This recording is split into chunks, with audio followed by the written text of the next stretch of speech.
On Monday, Prime Minister Netanyahu spoke to his nation and rejected calls for a ceasefire. Has also called this Israel's, I think, believe he called it the second war of independence.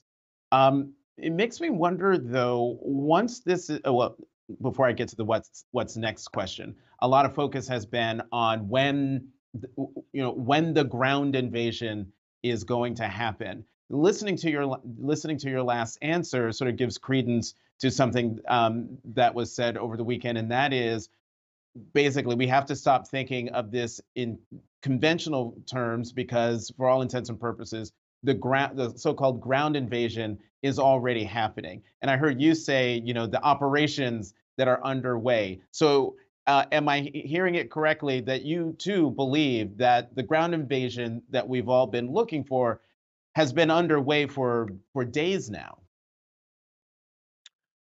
Yeah, I think I mean, I don't know the specifics of exactly what is happening on the ground. Obviously, there are Israeli troops who have gone into Gaza, and the government of Israel has made it clear that they are going to enter Gaza. It's unclear to what extent this invasion is, to what extent this ground operation will go to. And certainly, there have been a number of people who have experts in this area, including United States generals, who have been consulting with Israel about their own military strategy to make sure that it's as effective as possible.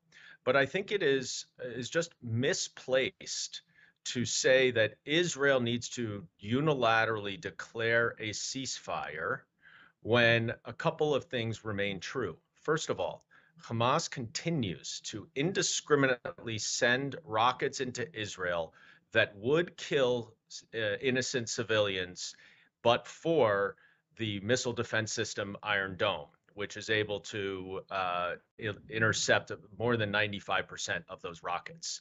But the point of those rockets, of course, is to continue the war from Hamas's angle. And the second thing is, why are we asking Israel to do a ceasefire when Hamas has not turned over the hostages? It is entirely backwards that we should be holding Israel to some double standard, that they should not use their right to self defense when Hamas continues to hold hostages, including American hostages. And so the call should be right now from the international community that Hamas needs to release these hostages immediately. If that's the case, then we can talk about having a ceasefire and maybe a diplomatic solution to this.